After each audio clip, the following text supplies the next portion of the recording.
മുനമ്പം ഭൂമി പ്രശ്നം ഇപ്പോൾ വീണ്ടും സജീവമായിരിക്കുകയാണ്. യഥാർത്ഥത്തിൽ എന്താണ് ഈ ഭൂമിയുടെ പ്രശ്നം? അത് ഒരു വാക്കിലോ അല്ലെങ്കിൽ ഒരു കാര്യം കൊണ്ടോ തീരുമാനിക്കാൻ പറ്റുന്നതല്ല. ഇതിൽ ഉൾപ്പെട്ടിരിക്കുന്ന എല്ലാ വിഭാഗങ്ങളും അതിൻ്റെ ഓരോ വശങ്ങൾ മാത്രമേ പറയുന്നുള്ളൂ. യഥാർത്ഥത്തിൽ എന്താണ് ഈ മുനമ്പത്തെ 404 ഏക്കർ ഭൂമി? അതിന് നമ്മൾ ഒരു നൂറ്റാണ്ട് മുമ്പുള്ള കൊച്ചിരാജ്യത്തിൻ്റെ ചരിത്രത്തിലേക്ക് പോകണം. 1900കളിൽ കൊച്ചി ഒരു വലിയ തുറമുഖമായിട്ട് വികസിച്ച് വരികയും അവിടെ നിന്ന് ധാരാളം വ്യാപാരം വിദേശ രാജ്യങ്ങളുമായിട്ടൊക്കെ നടക്കുകയും ചെയ്തിരുന്ന ഒരവസരത്തിൽ ധാരാളം ഗുജറാത്തിൽ നിന്ന് പൊതുവെ ധാരാളം വ്യാപാരികൾ, അതിൽ കച്ച് മേമൻ വിഭാഗത്തിൽപ്പെട്ട ധാരാളം വ്യാപാരികൾ കൊച്ചിയിൽ വന്ന് അവരുടെ വ്യാപാര സ്ഥാപനങ്ങൾ തുറന്നു. ആ കാലഘട്ടത്തിൽ പല ഗുജറാത്തികളും കൊച്ചി രാജാവിൽ നിന്ന് അവിടെ ഇപ്പോൾ വൈപ്പിനിലും അതുപോലെ തന്നെ മുനമ്പത്തും ഒക്കെ ഉള്ള ധാരാളം തരിശു ഭൂമി പാട്ടത്തിനെടുത്തു. അപ്പോൾ ഇങ്ങനെ പാട്ടത്തിനെടുത്തതിൽ ഈ ഭൂമി ഡെവലപ്പ് ചെയ്യുക എന്നുള്ള ഉദ്ദേശമാണ് ഉണ്ടായിരുന്നത്. 1902 ഒരു കച്ച് മേമൻ വ്യാപാരിയായ അബ്ദുൽ സത്താർ സേട്ട് കൊച്ചി രാജാവിൽ നിന്ന് മുനമ്പത്ത് 404.7 ഏക്കർ സ്ഥലം പാട്ടത്തിനെടുത്തു. പക്ഷേ അത് പാട്ടത്തിനെടുത്തെങ്കിലും അതിൽ വലിയ ഡെവലപ്മെൻ്റ് ഒന്നും ഉണ്ടായില്ല. അങ്ങനെ 1948 അദ്ദേഹം മരിച്ചപ്പോൾ അദ്ദേഹത്തിൻ്റെ മരുമകനായ സിദ്ദിഖ് സേട്ടിന് ഈ ഭൂമി സിദ്ധിച്ചു. അങ്ങനെ ഈ ഭൂമിക്ക് അദ്ദേഹത്തിന് പൂർണ്ണമായി ജന്മാവകാശം 1948 സിദ്ധിക്കുന്നു. അത് 1950 ഫാറൂഖ് കോളേജിനായിട്ട് അത് അദ്ദേഹം സംഭാവന ചെയ്യുന്നു. ഫാറൂഖ് കോളേജിൻ്റെ ഉപയോഗത്തിന് വേണ്ടിയാണ്, അതൊരു വിദ്യാഭ്യാസ സ്ഥാപനം കെട്ടിപ്പടുക്കാൻ വേണ്ടിയാണ് അദ്ദേഹം അത് നൽകുന്നത്. ആ സമയത്ത് ഫാറൂഖ് കോളേജ് എന്ന വലിയൊരു വിദ്യാഭ്യാസ സ്ഥാപനം മലബാറിൽ കെട്ടിപ്പടുക്കാൻ വേണ്ടി അന്നത്തെ ധാരാളം പൗരപ്രമുഖർ ഒത്തുചേർന്ന് ഫാറൂഖ് കോളേജ് എന്ന സ്ഥാപനം കെട്ടിപ്പടുക്കുകയായിരുന്നു. അത് പ്രാരംഭ കാലഘട്ടത്തിൽ വളരെയധികം സാമ്പത്തിക ക്ലേശങ്ങളിലൂടെ ആണ് കടന്നു പോയിരുന്നത്. വലിയ മുസ്ലിം വ്യാപാര പ്രമുഖർ ഈ കോളേജിന് വേണ്ടിയിട്ട് ധാരാളം സംഭാവനകൾ നൽകി. അങ്ങനെ ഫാറൂഖ് കോളേജ് കെട്ടിപ്പടുക്കുന്ന സമയത്ത് ഫാറൂഖ് കോളേജിനെ സംബന്ധിച്ചിടത്തോളം വീണ്ടും ഇതുപോലെ ഒരു വലിയ വിദ്യാഭ്യാസ സ്ഥാപനം അന്ന് പടുത്തുയർത്താനുള്ള ഒരു സാമ്പത്തിക ശേഷി ഉണ്ടായിരുന്നില്ല. പ്രത്യേകിച്ച് ഇപ്പോൾ കൊച്ചിയിൽ ഈ മുനമ്പം പോലെ അങ്ങനെ അന്ന് വലിയ ആൾതാമസമൊന്നുമില്ലാത്ത പ്രദേശത്ത് അങ്ങനെ ഒരു വലിയ സ്ഥാപനം ഉണ്ടാക്കാനുള്ള സാമ്പത്തിക ശേഷി അവർക്കുണ്ടായിരുന്നില്ല. അതിനാൽ അതങ്ങനെ അവിടെ കിടന്നു. പിന്നീട് ഈ ഭൂമി ഒരു പവർ ഓഫ് അറ്റോർണി നൽകിയതിന് ശേഷം ഫാറൂഖ് കോളേജ് മാനേജ്മെൻറ്റ് അനുവാദത്തോടെയാണോ അല്ലയോ എന്നുള്ളത് അവർ പറഞ്ഞാലേ നമുക്ക് അറിയാൻ സാധിക്കുള്ളൂ. അവർ ഇതുവരെ അതിനെക്കുറിച്ചൊന്നും പറഞ്ഞിട്ടില്ല. അപ്പോൾ ഈ ഭൂമി പവർ ഓഫ് അറ്റോർണി വാങ്ങിയിട്ടുള്ള അഭിഭാഷകൻ ഇത് പല ആളുകൾക്കായിട്ട് വിൽക്കുന്നു. അപ്പോൾ ഈ ഭൂമി അവിടെ വാങ്ങുന്നത് മറ്റു പ്രദേശങ്ങളിൽ നിന്ന് വന്നിട്ടുള്ള ആളുകളല്ല, അവിടെ തന്നെ ഭൂരഹിതരായിട്ടുള്ള മത്സ്യത്തൊഴിലാളി കുടുംബങ്ങളാണ് ഈ ഭൂമി വാങ്ങിയത്. അങ്ങനെ 188 ഏക്കർ ഭൂമി വിവിധ ആളുകൾക്കായിട്ട് അത് വിറ്റ് കഴിഞ്ഞതിന് ശേഷം പവർ ഓഫ് അറ്റോർണി പ്രകാരം വിൽക്കുകയും അവരത് പണം കൊടുത്ത് വാങ്ങുകയും അവിടെ അന്ന് മുതൽ അവർ താമസിച്ച് വരികയും ചെയ്യുകയാണ്. ഇതാണ് ഈ ഭൂമിയുടെ ചരിത്രം.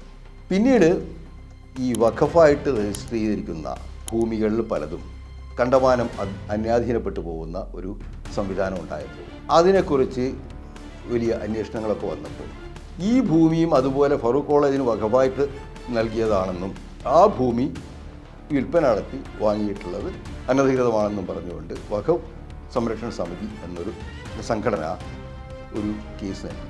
ആ കേസിൽ കേരള ഹൈക്കോടതി ഇപ്പോൾ 2005 ഒക്ടോബറിൽ കൈവശക്കാർക്ക് അനുകൂലമായിട്ടുള്ള വിധി പ്രഖ്യാപിക്കുകയും ചെയ്തു. ഡിവിഷൻ ബെഞ്ചാണത് പ്രഖ്യാപിച്ചത്. അപ്പോൾ അതിനിടയിൽ ധാരാളം പ്രശ്നങ്ങൾ അവിടെ ഉണ്ടായി. ഈ ഭൂമി ഭൂമിയാണെന്നുള്ള ഒരു കണ്ടൻഷൻ വന്നപ്പോൾ താമസിച്ചിരുന്ന ആളുകൾ അവർ നിയമപരമായിട്ട് അവരെ ആംഗിളിൽ നോക്കിക്കഴിഞ്ഞാൽ അവർ നിയമപരമായിട്ട് അവർ വില കൊടുത്ത് വാങ്ങി താമസിക്കുന്ന ഭൂമിയാണ്. അതും അനേക വർഷങ്ങളായിട്ട് അവിടെ കഴിയുന്ന ആളുകളുമാണ്. അപ്പോൾ അവരതിനെ എതിർത്തു. അങ്ങനെ അതൊരു വലിയൊരു വിഷയത്തിലേക്ക് പോയി കഴിഞ്ഞപ്പോൾ ഇപ്പോൾ ഹൈക്കോടതിയിൽ നിന്ന് വിധി വന്നു. വിധി വന്നതോടുകൂടി തന്നെ പിന്നീട് അതിനെക്കുറിച്ച് വലിയ പ്രശ്നങ്ങൾ ഉണ്ടാവാൻ പാടില്ലാത്തതാണ്. പക്ഷേ ഇപ്പോൾ സംഭവിച്ചത് എന്താണെന്ന് വെച്ചാൽ വഖഫ് ബോർഡ് വീണ്ടും മെയ് 26 പറയപ്പെടുന്നു ഈ ഭൂമി കേന്ദ്ര ഗവൺമെൻറ്റിൻ്റെ വഖഫ് പോർട്ടലിൽ രജിസ്റ്റർ ചെയ്തു. അപ്പോൾ അത് വീണ്ടും സുപ്രീം കോടതി മുമ്പാകെ ഈ വിഷയം എത്തി നിൽക്കുന്ന സമയത്ത് ഇത് വഖഫ് പോർട്ടലിൽ രജിസ്റ്റർ ചെയ്തു. അപ്പോൾ ഈ ഒരു നടപടി, വഖഫ് ബോർഡിൻ്റെ ഈ ഒരു നടപടി ഈ പ്രശ്നം പരിഹരിക്കാതിരിക്കാനുള്ള ഒരു വലിയ ഒരു തന്ത്രമായിട്ട് തന്നെ നമുക്ക് കാണാൻ സാധിക്കുകയുള്ളൂ. കാരണം ഇത്രയും കാലം ഈ ഭൂമി 1950 മുതൽ ഈ പറയുന്ന 2026 വരെയുള്ള ഈ 100 വർഷത്തിലധികം കാലഘട്ടത്തിൽ ഒന്നും ചെയ്യാതിരുന്ന വഖഫ് ബോർഡ് ഇപ്പോഴാണ് ഇത് രജിസ്റ്റർ ചെയ്യുന്നത്. അപ്പോൾ യഥാർത്ഥത്തിൽ ഈ പ്രശ്നം ഇപ്പോൾ സങ്കീർണമാക്കിയിരിക്കുന്നത് വഖഫ് ബോർഡിൻ്റെ നടപടിയാണ്. നേരെ മറിച്ച് ഫറൂഖ് കോളേജ് ആണെന്നുണ്ടെങ്കിൽ ഈ കാര്യത്തിലൊരു അഭിപ്രായവും ഇതുവരെ പറഞ്ഞിട്ടില്ല. ഇപ്പോൾ ഇത് ബാക്കിയുള്ള ഭൂമി അവർക്ക് കൈകാര്യം ചെയ്യാൻ പറ്റുന്ന സാഹചര്യത്തിലാണ് ഇപ്പോഴുള്ളത്. അപ്പോൾ ഈ നിലയിൽ കാര്യങ്ങൾ മുന്നോട്ട് പോകുമ്പോൾ ഈ 188 ഏക്കറയിൽ പവർ ഓഫ് അറ്റോർണിയുടെ അടിസ്ഥാനത്തിൽ വർഷങ്ങൾക്ക് മുമ്പ് വില കൊടുത്തു വാങ്ങി താമസം തുടങ്ങിയിട്ടുള്ള ആളുകൾ, അവരുടെ താല്പര്യം 600-ലധികം കുടുംബങ്ങളുണ്ട്, അവരുടെ താല്പര്യം പൂർണ്ണമായിട്ട് ഇല്ലാതാവുന്ന ഒരവസ്ഥയിലേക്കാണ് ഈ കാര്യങ്ങൾ പോകുന്നത്. അപ്പോൾ എന്താണ് ഇതിൻ്റെ പുറകിലുള്ള കാര്യം? ഇതിന് പുറകിൽ മറ്റു പല ശക്തികളും പ്രവർത്തിക്കുന്നുണ്ട്. ഈ വഖഫ് നിയമം കൊണ്ട് ധാരാളം ആളുകളുടെ ഭൂമി നഷ്ടപ്പെടും എന്ന ഒരു ഭീഷണി ഉയർത്തിക്കൊണ്ട് അത് കേരളത്തിൽ നിലവിലുള്ള മതസൗഹാർദ്ദ അന്തരീക്ഷത്തെ തകർക്കാനുള്ള ഒരു താല്പര്യം ഈ കേസിന് പുറകിലുണ്ടോ എന്ന് നമ്മൾ സംശയിച്ചാൽ അതിന് ആർക്കും കുറ്റം പറയാനാവില്ല. കാരണം ഈ ഭൂമിയിൽ വിവിധ മതവിഭാഗങ്ങളിൽപ്പെട്ട ആളുകൾ താമസിക്കുന്നുണ്ട്. ഭൂരിപക്ഷവും ലത്തീൻ കാത്തലിക് സമുദായത്തിലും അരേ സമുദായത്തിലും പെട്ട ആളുകളാണ് താമസിക്കുന്നത്. അപ്പോൾ സ്വാഭാവികമായും ഇത് ഒരു തരത്തിലുള്ളൊരു വിഭാഗീയ ചേരിതിരിവ് ഉണ്ടാക്കാനുള്ള ഒരു ശ്രമമാണ്. അപ്പോൾ ഈ കാര്യത്തെ യഥാർത്ഥത്തിൽ വസ്തുനിഷ്ഠമായാണ് സമീപിക്കേണ്ടത്. ഇതിൽ ഈ ഭൂമി വാങ്ങി താമസിക്കുന്ന ആളുകൾക്ക് യാതൊരു പങ്കുമില്ല. അവർ വളരെ കൃത്യമായിട്ട് അവർ വില കൊടുത്ത് വാങ്ങി താമസിക്കുന്ന ഭൂമിയാണ്. അപ്പോൾ അങ്ങനെ ഒരു കയ്യേറ്റമായിരുന്നെങ്കിൽ അത് ഫാറൂഖ് കോളേജ് മാനേജ്മെൻറ്റ് എന്നോ അതിനെ ചോദ്യം ചെയ്യേണ്ടതാണ്. അവർ പവർ ഓഫ് അറ്റോർണി കൊടുത്തിട്ടുള്ള അഭിഭാഷകനിൽ നിന്നാണ് ഇവർ ഭൂമി വാങ്ങിയിരിക്കുന്നത്. അപ്പോൾ എന്തിനാണ് ഫാറൂഖ് കോളേജ് ഈ പവർ ഓഫ് അറ്റോർണി നൽകിയത്? ഈ പവർ ഓഫ് അറ്റോർണി നൽകിയ ആൾ എങ്ങനെയാണ് ഇത് വിറ്റത്? ഈ കാര്യങ്ങളൊക്കെ ചോദ്യത്തിൽ വരുന്നുണ്ട്. അപ്പോൾ എന്തുകൊണ്ട് ഇത്രയും കാലം നിയമ നടപടികൾ വഖഫ് ബോർഡ് ആരംഭിച്ചില്ല? 1950 മുതൽ ഈ 2026 വരെ ധാരാളം വർഷങ്ങളുണ്ട്. അതിൽ അവസാന ഘട്ടത്തിൽ മാത്രം എന്തുകൊണ്ടാണ് വഖഫ് ബോർഡ് ഇത്തരത്തിലുള്ളൊരു നടപടി തുടങ്ങുന്നത്? ഈ സ്ഥലം വാങ്ങിയിട്ടുള്ള ആളുകൾക്ക് ഇപ്പോൾ ഉണ്ടായ പ്രശ്നത്തിന് ഉത്തരവാദി ആരാണ്? അതിൻ്റെ ഉടമസ്ഥരായിട്ടുള്ള ഫാറൂഖ് കോളേജാണ്. അപ്പോൾ ആ ഫാറൂഖ് കോളേജ് മാനേജ്മെൻറ്റ് ഇതിനെക്കുറിച്ച് എന്തെങ്കിലും പറയുന്നുണ്ടോ? ഒന്നും പറയുന്നില്ല. അപ്പോൾ ഈ അവസ്ഥയിൽ ഈ പ്രശ്നം ഇന്ന് രൂക്ഷമാക്കിയിരിക്കുന്നത് തീർച്ചയായിട്ടും വഖഫ് ബോർഡിൻ്റെ ഈ ഏപ്രിൽ 26 നടപടിയാണ്. അത് വഖഫ് പോർട്ടൽ രജിസ്റ്റർ ചെയ്യുക. അത് വഖഫ് പോർട്ടൽ രജിസ്റ്റർ ചെയ്തിരിക്കുന്നതാണെങ്കിൽ ഹൈക്കോടതി വിധിക്കെതിരെയുള്ള അപ്പീൽ സുപ്രീം കോടതിയിൽ നിലനിൽക്കുമ്പോഴും ഈ കാര്യം അന്വേഷിക്കാൻ വേണ്ടിയിട്ടുള്ള ഒരു കമ്മീഷൻ്റെ നടപടിക്രമങ്ങൾ നടക്കുന്നു. ആ കമ്മീഷൻ്റെ നിയമനത്തിനെതിരെയുള്ള ഒരു ഹർജി ഹൈക്കോടതിയിലുണ്ട്. ഇങ്ങനെ തികച്ചും സങ്കീർണമായൊരു സാഹചര്യത്തിലാണ് ഇത്തരത്തിലൊരു നടപടി വഖഫ് ബോർഡിൻ്റെ ഭാഗത്തുനിന്ന് ഉണ്ടാകുന്നത്. ഈ വഖഫ് ബോർഡ് മിക്കവാറും എല്ലാം തന്നെ നമുക്കറിയാം ഇതൊരു പൊളിറ്റിക്കൽ അപ്പോയിൻമെൻറ്റാണ്.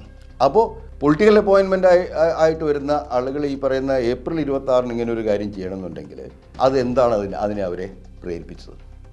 ഈ കാര്യങ്ങളൊക്കെയാണ് നമ്മൾ ഈ വിഷയത്തിൽ പരിശോധിക്കേണ്ടത്. ഇതിൽ ഈ ഭൂമി വാങ്ങിയ ആളുകൾ, അവിടെ വീട് വെച്ച് സ്ഥിരതാമസത്തിലുള്ള ആളുകൾ, അവരുടെ താല്പര്യങ്ങളാണ് ഇതിൽ യഥാർത്ഥത്തിൽ ഏറ്റവും മുന്നിൽ വരേണ്ടത്. സാങ്കേതിക കാരണങ്ങൾ ഉന്നയിച്ചുകൊണ്ട് ഇവിടെ ഇത്തരത്തിലുള്ള വലിയൊരു പ്രശ്നം ഉണ്ടാക്കിയിട്ട് അത് സംസ്ഥാനത്ത് നിലനിൽക്കുന്ന സൗഹാർദ്ദ അന്തരീക്ഷത്തെ തന്നെ ഹനിക്കുന്ന രീതിയിൽ വളർത്തുക എന്നുള്ളത് അത് വേറൊരു അജണ്ടയാണ്. ആ അജണ്ടയാണ് നമ്മൾ തിരിച്ചറിയേണ്ടത്. ആ അജണ്ടയാണ് നമ്മൾ ചെറുത്ത് തോൽപ്പിക്കേണ്ടത്.